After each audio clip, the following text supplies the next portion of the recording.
Hi students, welcome to the class. So today we'll be doing NCERT exercise of chapter gravitation. So I hope you have revised all the things in the chapter gravitation. So today we'll be starting with from the first question. Our target is to complete all the questions. Let's see where we go. Okay, and one more thing students, if you have any doubt, any queries like the thing which we have done already, you can ask in the comment section. Fine, feel free to ask the doubts there so that I can answer every doubt of you. Fine, so let's start with the first question. How does the force of gravitation, take out your books and notebooks so that you can solve along with me. How does the force of gravitation between two objects change when the distance between them is reduced to half? What effect will it put on a force? Let's say there are two objects. Question number 1. How does the force of gravitation between any two objects, let's say these objects have masses m1 and m2, ठीक है, और ये कुछ distance पे पड़े हुए हैं, distance r. अब आपने ये बताना है कि इनके बीच की फोर्स क्या होगी अगर इनके बीच का जो डिस्टेंस है वो will be reduce to half. Initially distance r है, सिचुएशन में उन्होंने क्या दी है कि अगर डिस्टेंस r/2 हो जाए, हाफ हो जाए, means if distance will become half, as we know from universal law of gravitation कि जो फोर्स होती है it is inversely proportional to square of distance. तो यहां से अगर मैं r को r/2 फिल करती हूँ, so it will become r²/4 और ये 4 नीचे ये ऊपर चला जाएगा, so force will become 4/r², right? तो फोर्स कितनी हो जाएगी जब हम डिस्टेंस को हाफ करेंगे, तो फोर्स क्या हो जाएगी 4 टाइम्स. क्या हो जाएगी 4 times. So what you will write, force will become 4 times of its original value. Okay, next question. Gravitational force act on all the objects in proportion to their masses. कहते हैं जो gravitational force है वो हर object के ऊपर लगती है, हर two objects के बीच जिनका कुछ मास है, जो कुछ डिस्टेंस पे प्लेस हुए हुए हैं, सबके ऊपर ग्रेविटेशनल फोर्स लग रही है, एवरी ऑब्जेक्ट पे लगती है. सो दे आर सेइंग कि व्हाई देन, कहते हैं अगर ग्रेविटेशनल फोर्स हर ऑब्जेक्ट पे सेम लग रही है, सो ऐसा क्यों होता है कि heavy object does not fall faster than a light object. तो जो हैवी ऑब्जेक्ट है वो तेजी से नीचे क्यों नहीं गिरता as compare to the light object. अगर हम कहते हैं कि फोर्स तो ग्रेविटेशनल सब पे सेम लग रही है, तो ऐसा क्यों होता है कि जो हैवी ऑब्जेक्ट है वो स्लो फॉल होता है as compare to the light object. हमने कल जो डेरिवेशन किया था उसमें हमने क्या था कि force of gravity is equals to gm/r² किया था. अब कोई ऑब्जेक्ट ऐसा है जो स्लो फॉल हो रहा है, आपको पता there will be change in velocity. ऐसे जब वेलोसिटी चेंज होगी तो वहां से क्या प्रोड्यूस होती है, एक्सेलरेशन. एक्सेलरेशन प्रोड्यूस होती है चेंज इन वेलोसिटी से. अब अगर कोई ऑब्जेक्ट फॉल कर रहा है so there will be change in velocity, but यहाँ पे जो एक्सेलरेशन है वो तो मास पे डिपेंड करती नहीं है, एक्सेलरेशन तो किसी मास पे डिपेंड कर ही नहीं रही. So the question which they are asking is कि ऐसा क्यों होता है कि heavy object does not fall faster than a light object, क्योंकि जो एक्सेलरेशन है ना वो मास पे डिपेंड नहीं करती है. यहां से भी हमें पता लग रहा है कि जो एक्सेलरेशन है वो मास पे डिपेंड नहीं करती है. मास कुछ भी हो, सब के ऊपर जो बॉडीज हैं, ऐसा नहीं होगा कि एक जो अगर हैवी ऑब्जेक्ट है तो वो स्लो फॉल करेगा, जो लाइटर ऑब्जेक्ट है वो फास्ट फॉल करेगा, because acceleration is independent of what, mass. क्या आंसर दोगे, मास कुछ भी हो पर एक्सेलरेशन जब उस पर डिपेंड ही नहीं कर रही तो वेलोसिटी को भी क्या फर्क पड़ेगा, ऑब्जेक्ट का मास ज्यादा है या मास कम है. तो वेलोसिटी को भी कोई इफेक्ट नहीं पड़ेगा। ठीक है, I hope this thing is clear to you. Now let's move to the third question.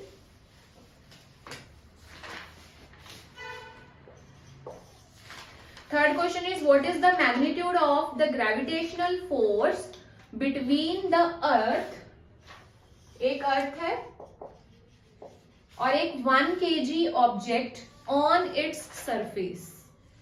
Gravitational force का मैग्नीट्यूड वैल्यू हमने फाइंड आउट करनी है। अगर एक ऑब्जेक्ट है, अर्थ है, और सेकेंड ऑब्जेक्ट है जिसका मास कितना है 1 kg, उनके बीच कितनी ग्रेविटेशनल फोर्स प्रोड्यूस हो रही है, that we have to find. And distance is already given. Mass of earth is 6 into 10⁻24, it is given already. And radius of the earth is how much? क्योंकि अर्थ ही force लगा रही है इस object पे, आपको पता है अर्थ हर एक ऑब्जेक्ट पे फोर्स लगाती है।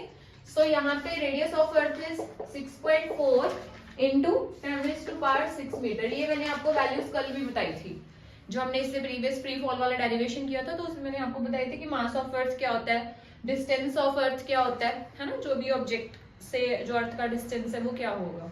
सो यहाँ से हम ग्रेविटेशनल फोर्स फाइंड कर सकते हैं, क्योंकि मास of earth is how much 6 into 10⁻24 kg. Students, first of all, there is no benefit of doing all these numericals if you are not doing along with me. आपको मेरे साथ ये solve करने हैं, ठीक है। मेरे करने से पहले ही आपके माइंड में आइडियाज आ जाने चाहिए कि हमने फॉर्मूला कौन सा अप्लाई करना है। यहाँ पे 2 ऑब्जेक्ट्स की बात हो रही है जिनका कुछ मास है और जो कुछ डिस्टेंस पे पड़े हुए हैं। अब वो ऑब्जेक्ट जो सेकेंड वाला है उसका मास 1 kg है, पर सेकेंड ऑब्जेक्ट हैवियर ऑब्जेक्ट है। हैवियर ऑब्जेक्ट कौन सा है, अर्थ है। तो अर्थ इसके ऊपर, अर्थ और इस ऑब्जेक्ट के बीच ग्रेविटेशनल फोर्स कितनी होगी, हमने ये फाइंड करनी है, ठीक है। So we know that from universal law of gravitation that force is equals to G me, mass of object का ले लेती हूँ mo, अर्थ का ले लेती हूँ me, कैपिटल ले लेते हैं because mass of earth is large, mo mass of object divide by r square, ठीक है। सो ग्रेविटेशनल फोर्स G की वैल्यू हमने कल फाइंड की थी 6.67 into 10⁻11, ग्रेविटेशनल कांस्टेंट की वैल्यू, और जो मास ऑफ अर्थ है उसकी वैल्यू है 6 into 10⁻24, mass of object 1, r की वैल्यू कितनी है 6 into 6.4 into 10⁻6 का स्क्वायर। ये स्टूडेंट्स वैल्यूज कल वाली ही हैं, ठीक है, कुछ भी इफेक्ट नहीं है, सेम वैल्यूज है। और यहाँ पे जो ऑब्जेक्ट है उसका मास 1 kg है, तो सारी वैल्यूज को जब हम इसको सॉल्व करेंगे तो इसकी वैल्यू आएगी 9.8 होगी, 9.8 मीटर पर second square.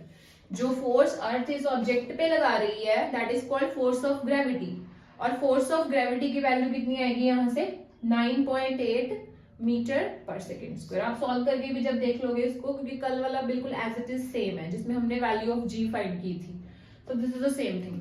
Let's move to the next.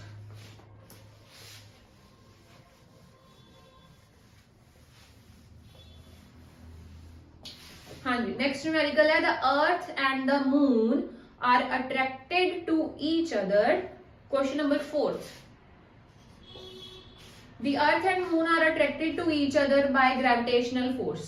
एक अर्थ है और एक मून है, दोनों एक दूसरे को क्या कर रहे हैं, ग्रेविटेशनल फोर्स लगा रहे हैं एक दूसरे पे। Does the earth attract the moon with a force that is greater or smaller or the same as the force with which the moon attract the earth? यहाँ पे वो आपसे क्या पूछ रहे हैं, क्या जो अर्थ है वो ज्यादा फोर्स से अट्रैक्ट करेगा मून को या कम से, या फिर सेम ही फोर्स होगी। देखो यहाँ पे क्या बात हो रही है कि एक अर्थ है और एक क्या है, मून। कौन ज्यादा फोर्स से अट्रैक्ट करेगा? हमें पता है कि ये जो दोनों ऑब्जेक्ट्स हैं इनका अपना अपना मास है।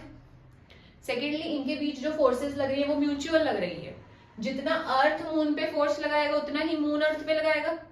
सो आप क्या लिखोगे, इसका आंसर क्या देने वाले हो कि the force will be same, because mutual force लग रही है, जो अर्थ मून पे लगाएगा वो भी सेम। और वो म्यूचुअल फोर्स का नाम क्या है, what do we call it,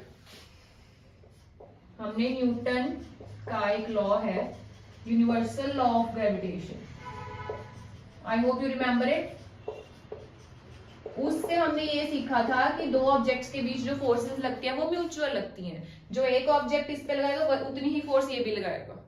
fine, so the force will be same. Next question, if the moon, question number 5, if the moon attract the earth, ठीक है, why does the earth not move towards the moon. कहते हैं अगर हम ये कह रहे हैं कि जो मून है वो किसको अट्रैक्ट करता है, अर्थ को, तो फिर ऐसा क्यों नहीं होता है कि जो अर्थ है वो मून की तरफ ही खींचा जाए, मून के पास ही चला जाए, ऐसा क्यों नहीं है? What is the reason of it? Question number 5, let's say ये मून है और ये क्या है, अर्थ। अर्थ का भी मास होगा और मून का भी मास होगा, कुछ डिस्टेंस पे पड़े हुए, कुछ डिस्टेंस मैं बोल रही हूँ बट ये डिस्टेंस बहुत ज्यादा है, ठीक है। सो ऐसा क्यों नहीं होता कि ये जो अर्थ है ये मून की तरफ ही क्यों नहीं चला जाता? फोर्सेस तो दोनों एक दूसरे पे इक्वल लगा रहे हैं, ठीक है, बट इतनी ज्यादा फोर्स भी नहीं है कि वो इसका जो मास है मून का, दैट इज मोर, मून का मास मोर होता है as compare to that of, sorry, Earth का मास ज्यादा होता है मून के मास से, ठीक है। इतनी ज्यादा भी म्यूचुअल फोर्स नहीं लग रही, इतनी ज्यादा भी मून की फोर्स नहीं लग रही कि वो इसके मास को ओवरकम कर सके, कि इसके मास के साथ वो कंपीट कर सके। अर्थ का मास ज्यादा है पर इन दोनों के बीच जो म्यूचुअल फोर्सेस लग रही हैं वो उससे ज्यादा नहीं लग रही कि उस मास के ऊपर इस मास, अर्थ के मास को खींच सके। So that's why moon is not able to pull the earth because the mass of earth is more as compared to mass of moon। हमने ये पढ़ा भी है कि जो वेट है किसका, मून का, it is 1/6 of the earth, ये पढ़ा हुआ है ना हमने। तो हमें पता है कि जो वेट है that is equals to mg, mass के साथ ही कनेक्शन है।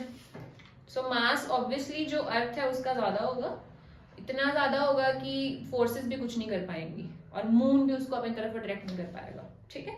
Next 6th question,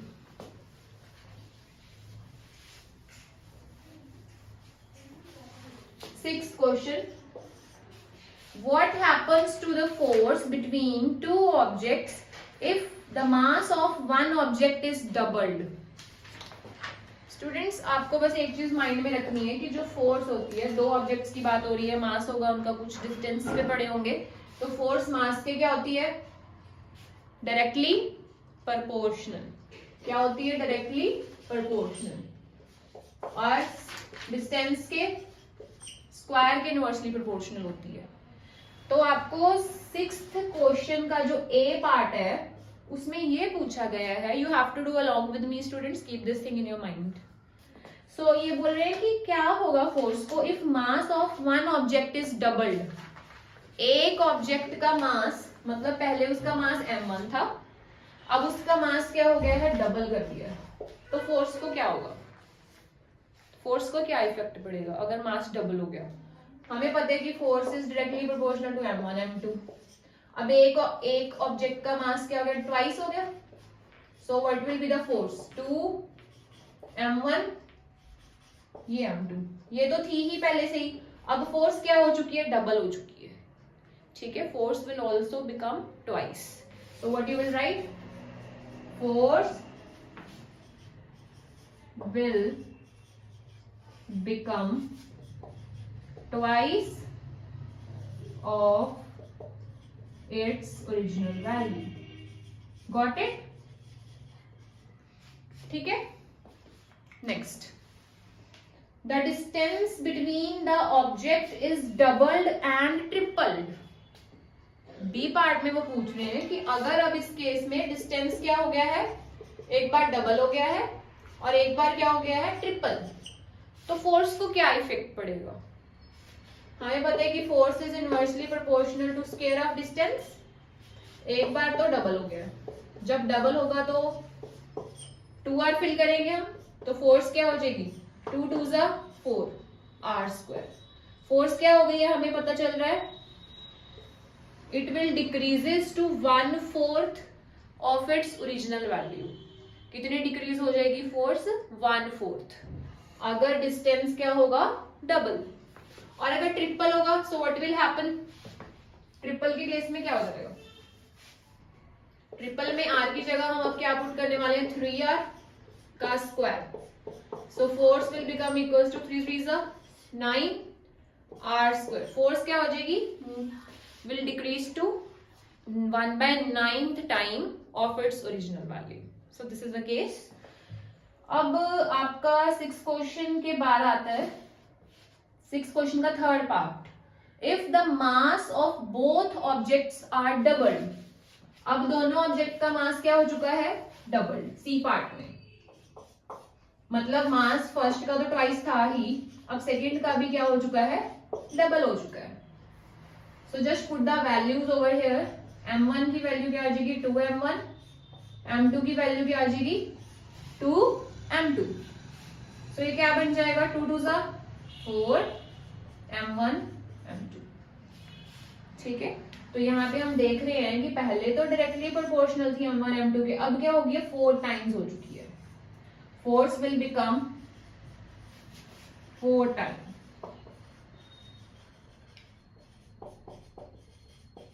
of its original value. Of its original value.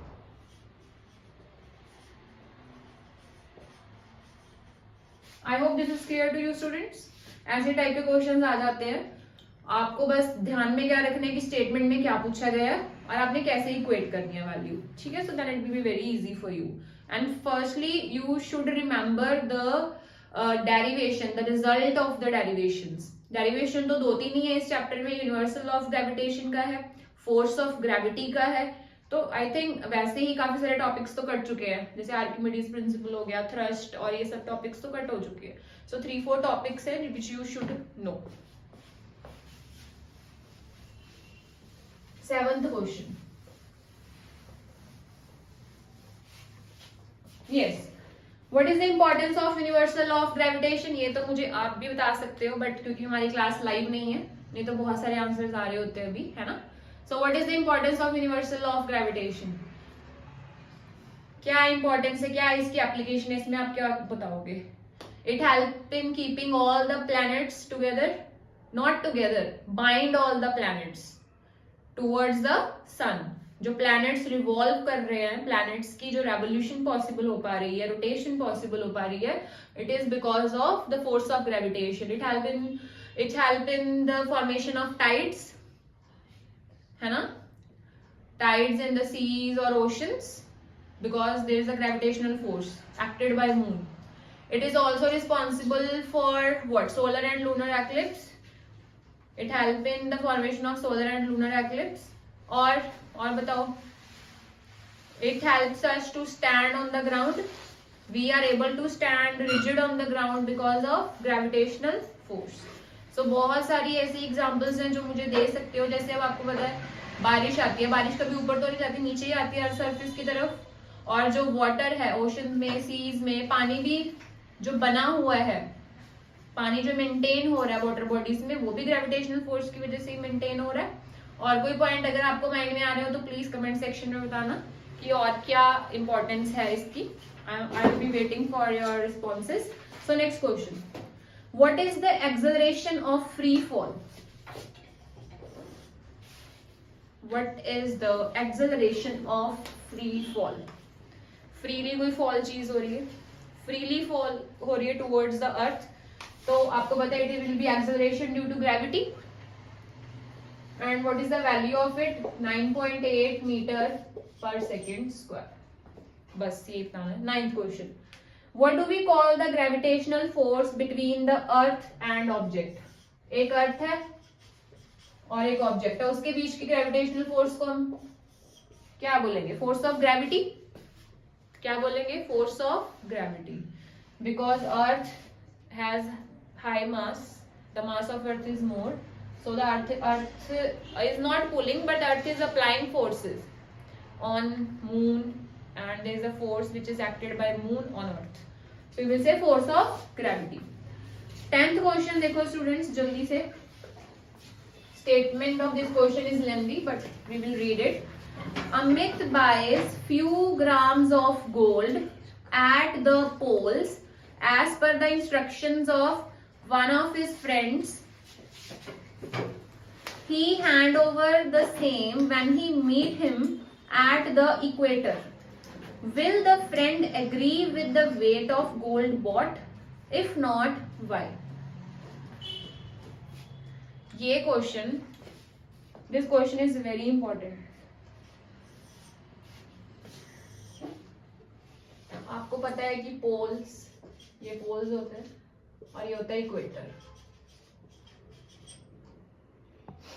Suppose ये अर्थ है, यहाँ पे कुछ अज्यूम कर लो, यहाँ पे अर्थ है और आपसे ये पूछ रहे हैं कि उसके अमित ने कुछ गोल्ड खरीदा पोल पे, ठीक है, और उसने अपने फ्रेंड को हैंड ओवर करना है. वो गोल्ड इक्वेटर पे खड़ा है जो, ठीक है. तो वो आपसे ये पूछ रहे हैं कि क्या उसको कोई ऑब्जेक्शन होगी गोल्ड के मास को लेके जब वो इक्वेटर पे उसको हैंड ओवर करेगा. तो आप बोलोगे कि जो ग्रेविटी है, बिकॉज पोल्स को माना जाता है कि वो अर्थ के ज्यादा पास होते हैं एज कम्पेयर टू इक्वेटर, तो जो फोर्स ऑफ ग्रेविटी है it is maximum at the pole as compare to that of equator. तो आप यहाँ पे क्या रीजन दोगे कि जो फोर्स ऑफ ग्रेविटी है, आपके हिंट भी दिया हुआ है उन्होंने क्वेश्चन में, जो ग्रेविटी है वो पोल पे ज्यादा होगी एज कम्पेयर टू इक्वेटर, होगी कि नहीं. और हमने पढ़ा हुआ है कि जो फोर्स ऑफ ग्रेविटी होती है, ग्रेविटेशनल फोर्स है, वो मास के तो प्रोपोर्शनल होती है. And even from that expression gm upon R square हमने किया था ना, कि जितनी ज्यादा फोर्स ऑफ ग्रेविटी होगी उतनी ज्यादा मास होगा. अब पोल पे जो चीज पड़ी हुई है उसके ऊपर फोर्स ऑफ ग्रेविटी ज्यादा लग रही है because it is near to the earth. तो फोर्स ऑफ ग्रेविटी ज्यादा लग रही है तो यहाँ पे कम लगेगी, तो ऑब्वियसली मास भी यहाँ पे ज्यादा होगा गोल्ड का और यहाँ पे कम होगा. तो जब अमित अपने फ्रेंड को पकड़ाने जाएगा ना इक्वेटर पे, तो उसको लगेगा कि मास कम हो गया उसका गोल्ड का. तो ऑब्वियसली अब गोल्ड का मास जितना था उसको कम मिल रहा है, उसको तो ऑब्जेक्शन होगी कि नहीं. क्यों हो रही होगी?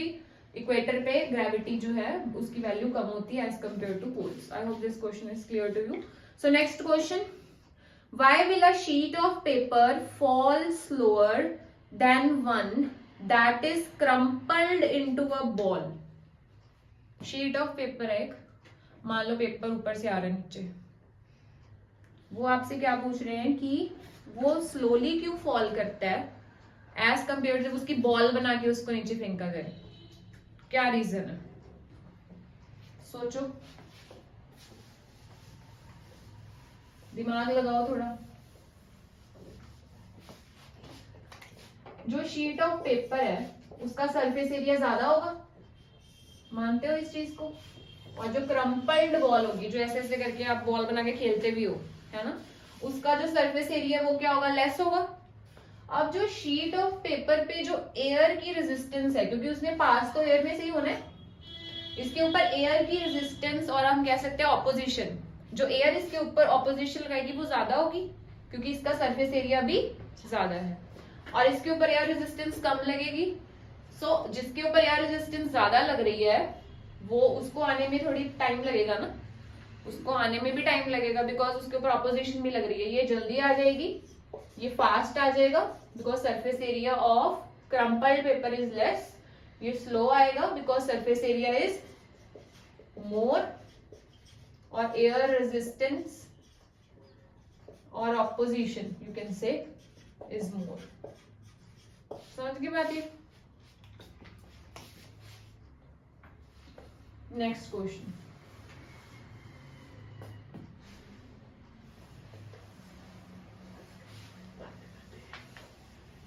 okay students, that's all for today. We are done with 11 questions and the next 7 questions we will do in next part. That will be part 4 definitely. Okay, till then bye. If you have any doubts you can ask in the comment section. Feel free. Again I'm saying because I don't want कि आपके doubts आपके मन में रह जाए. So please clear your doubts. Okay.